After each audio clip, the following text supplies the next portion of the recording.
On voting, lift your hand. Amen. Because this is a very, very important election, both up and down the ballot. Amen. And I'm not going to tell you who to vote for, but I'm with her. Okay. I ain't telling you who to vote for. Amen. But since we only have a couple of options, amen, I just made up my mind. Ain't no need to be an undecided. Hey, choose ye this day. That's what the text says. Hey.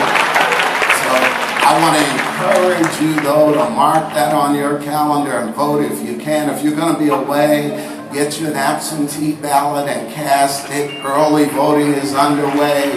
There's no reason for you to wait until the day of the election to cast your ballot. Because we want to participate in a big way. Now I know I've got some New York natives in this crowd. Where's New York at? I know New York is in the house. And I am grateful to God today to welcome, to bring us greetings and encouragement all the way from the Big Apple, the city of New York, Mayor Bill de Blasio. Would you help me to welcome him as he comes to give greetings?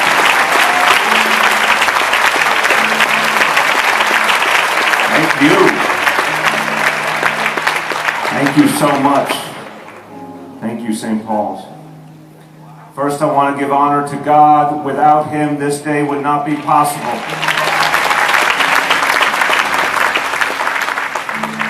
And it is a joy to be in this magnificent church, this extraordinary place. And I have to tell you, and I say this to a good man, Pastor Watson, you have built something extraordinary. You have built something extraordinary here.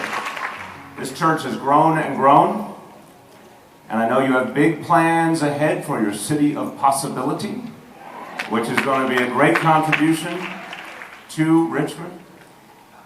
And this is a special place. I can feel the energy, I can feel the commitment, I can feel the faith. I also have to say, this is an up-to-date church.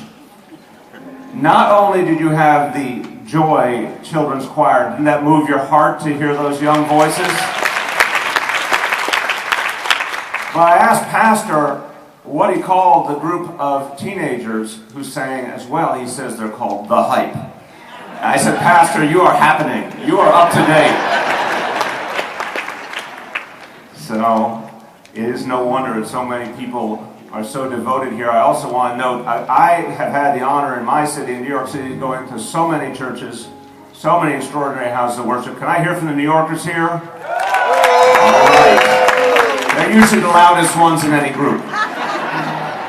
I have been to many wonderful churches. I have never been to a church that advertised the fact that they will have laser tag for Halloween. Another indication of this being one of the most advanced churches in our nation.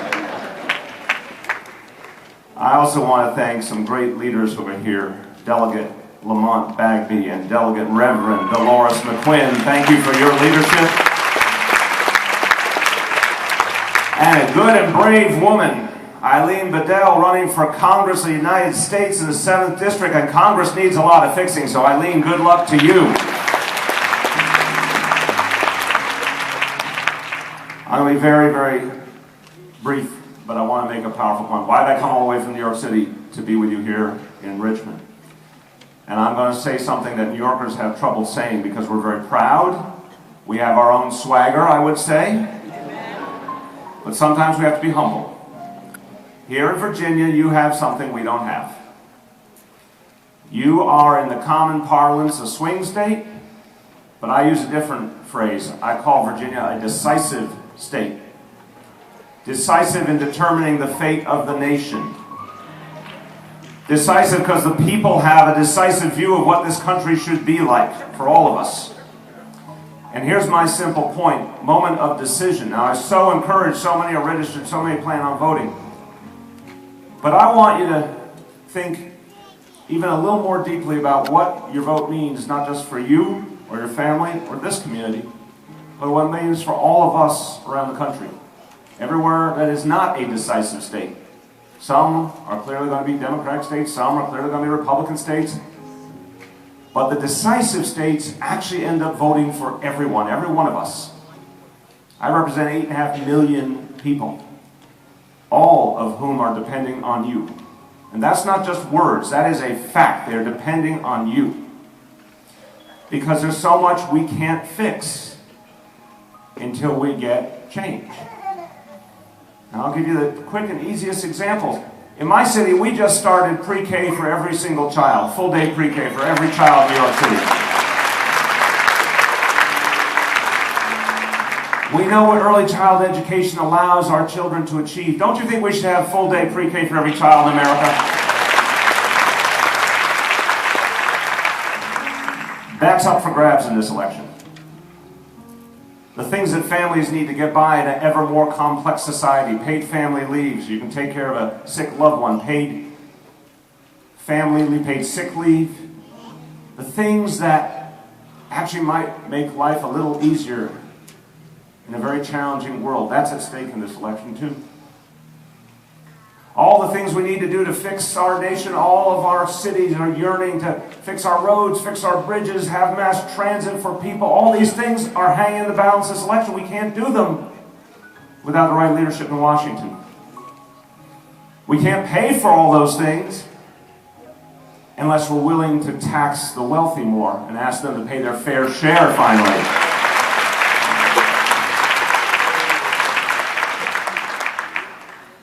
We can't get it right in neighborhoods all over the city. We can't get it right for our young people until we fix the relationship between police and community.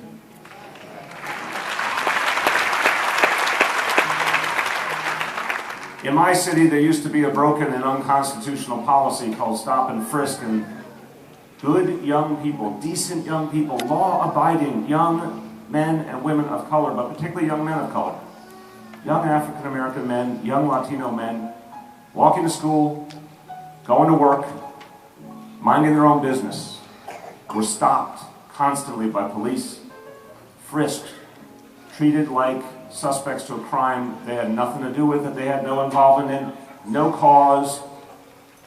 And what did it do to those young people? I suspect every mother, father, grandparent, aunt, uncle in this room has spent good and valuable time uplifting the young people in your family, giving them self-esteem, giving them hope, belief in themselves. And when an officer of the law stops you and treats you like you're someone who did something wrong, even when you haven't, imagine what that does. So we said we had to fix that. We wanted to bring police and community together. We wanted our young people to have such a closeness and a respect for police, and we wanted our police to look at a young person the same way they would their own child.